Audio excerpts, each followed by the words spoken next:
बोल साची दरबार की जय। जय जगत जननी माता जी ਤੁਹਾਡੀ सदा ही जय। बोल मेरे दिल वाली सरकार की जय। सिया राम सिया राम सिया राम। सात संगत जी, बसंत सिंह अपनी दुकान पे बैठा है। दुकान के सामने उसके गुरु बाबा दिलीप सिंह बेदी महाराज जी की सुंदर तस्वीर लगी हुई है और बड़े प्यार से संगत जी वो तस्वीर देख रहा है। यहाँ के संस्थाओं से तेरी तस्वीर अच्छी है, यहाँ के संस्थाओं से तेरी तस्वीर अच्छी है मिला मैं तुझ जैसा, मुझे मर्शद मेरी तकदीर अच्छी है। मेरी तकदीर उस दिन अच्छी हो गई जब आप मुझे जैसे गुरु मिले। बोलो प्यार से जय सिया राम जय सिया राम। तस्वीर को तो बुत पूजा कहते हैं। सात संगत जी, जिस तस्वीर को देखकर गुरु याद आ जाए वो बुत पूजा नहीं हो सकती, वो प्रेम भक्ति हो सकती है। प्यार से बोलिए जय सिया राम जय सिया राम। प्रतिमा भक्तों के लिए पत्थर से ठाकुर को दर्शन किया।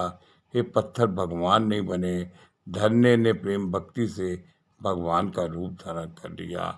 दुकान पे बैठा हुआ था, तभी एक चिट्ठी आती है। उस समय संगत चिट्ठी नहीं, वो एक तार होती है। बसंत सिंह ने चिट्ठी खोली। इस बीच में लिखा हुआ था, आज ही चल पड़ो क्योंकि 2-3 दिन का समय बाकी है, तुम्हारे साले की शादी है। प्यार से बोलो जय सिया राम जय सिया राम। उस समय संगत जी व्यवस्था ऐसी थी कि मोटर गाड़ियां नहीं चलती थी, घोड़े गाड़ी की सवारी हुआ करती थी, लोग पैदल चलते थे। साथ संगत जी, मेरे हजूर के सामने यह कथा आती है और प्रकाश रस मना रहे हैं अपने हजूर का, तो समझ लो बहुत ही पुरानी संगत जी ये साखी है। घर जाता है और प्रेम भक्ति से दुकान बढ़ाकर साथ संगत जी अपनी दया पत्नी दया कौर से कहता है, तेरे भाई की शादी है, चलना होगा, प्रोग्राम आज ही बना है और तार आई है, आज से चलते हैं, आज चिट्ठी आई है, आज ही चलना है। 2 दिन बाकी है, रह गए हैं, 1 दिन पहुंचने में लग जाएगा, तैयार हो जाओ। तभी घर वाली, आप घोड़े का पवन करो, मैं सामान बांध लेती हूँ। शादी ब्याह में जाना है, सामान को रख लेंगे, हम भी बैठ जाएंगे, थोड़ा पैदल चलेंगे, थोड़ा बैठेंगे, अच्छा ठीक रहेगा। घर से बाहर निकलता है किराए का घोड़ा लेना है तो हाजिर हुआ। प्यार से बोलो जय सिया राम जय से। एक पठान खड़ा था, वह भी मुसलमान दिख रहा था। पठान का बहुत ही सुंदर घोड़ा उसके पास था और पेशावर से चलेंगे, हम तुम्हें जानते नहीं हैं, रास्ता बहुत लंबा है, हमारे पास सामान भी है और तुम्हारी गारंटी क्या हो सकती है। पठान बोला, मैं तो नया नया आया हूँ, जिनको जानता नहीं हूँ तो मैं क्या जानूँ।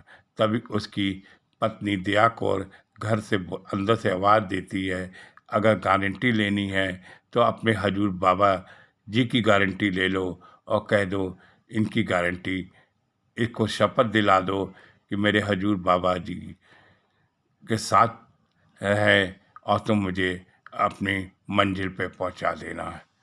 अब गुरुजी, उसने मेरे हजूर बाबा दिलीप सिंह बेदी महाराज जी की पठान ने गारंटी तो ले ली, लेकिन वो कार ना कर पाया। संगत जी ये धीरे धीरे चले और साथ संगत जी कुछ ही दूर चले थे, इनको भूख लग गई और ये संगत जी एक पेड़ के नीचे बैठ गए और वहाँ पे खाना खाया। खाना खाते खाते एक ठंडी हवा चल रही थी और बसंत सिंह और दया कौर को नींद आ जाती है। इतने में पठान कहता है, जाऊं मैं घोड़े को भी जो है पानी पिला लाऊं, और घोड़ा पानी पिलाने चला जाता है। आता है, दिखता है कि दोनों बसंत सिंह और दया कौर यहाँ पर सोए हैं और उनको नींद आ गई है। साथ संगत जी उसके मन में एक विचार आता है कि इसका गला काट दूँ, क्योंकि इसकी घरवाली को अभी ले जाऊंगा और इसके पास तो बहुत सोना चांदी है और कौन पूछेगा यहाँ कौन आने वाला है। इसके हजूर बाबा जी दिलीप सिंह बेदी महाराज जी की जो गारंटी दे रहे हैं, उनको तो गुजरे हुए चोला छोड़े हुए संगत जी 50 साल हो गए हैं। कौन इसकी गारंटी लेगा? कोई मरा व्यक्ति भी आता है। ऐसा सोच के उसने उस पर वार कर दिया और संगत जी बसंत सिंह का सिर और गर्दन अलग हो गया। उसकी जैसे ही छींटे संगत जी पत्नी के पास पड़ी और पत्नी उठ जाती है। दया कौर की आंखें खुलती है, देखती है पति का मृतक शरीर पड़ा है और बड़ी ही उजड़ जाती है, रोने लग जाती है। कहती हत्यारा हो पठान, तूने सोते हुए आदमी को तूने मार डाला। अगर तेरे को मारना था तो जिंदा मारता। देखती तब मेरा पति शेर होकर तेरे को कैसे मारता। तूने सोए हुए शेर परिवार पर तूने वार किया है, ये बहुत अच्छा नहीं। अब उठते रोते रोते अपने हजूर बाबा दिलीप सिंह बेदी महाराज जी को याद करती है। पठान कहता है कोई आने वाला नहीं है जंगल पे, अगर तू नहीं चलेगी तो मैं तुम्हें ज़बरदस्ती ले जाऊंगा और मैं तुझे बेगम बना के रखूंगा। वो कहती है मुझे एक हाथ भी न लगाना, नहीं तो मैं अपने हजू को याद करते हुए संगत जी वही आती है जब रावण सीता के अशोक वन में जाता है और सीता एक तिनका को अपनी आंखों से देखती है और वो तिनका भगवान राम के रूप में रहता है और रावण दूर रह जाता है। ऐसे ही संगत जी जंगल में टापों की आवाज़ सुनाई जाती है। मेरे हजूर बाबा दिलीप सिंह बेदी महाराज जी कुछ सेवकों के साथ आ रहे हैं और एक ऐसा तीर उन्होंने चलाया कि पठान वहीं मर गया।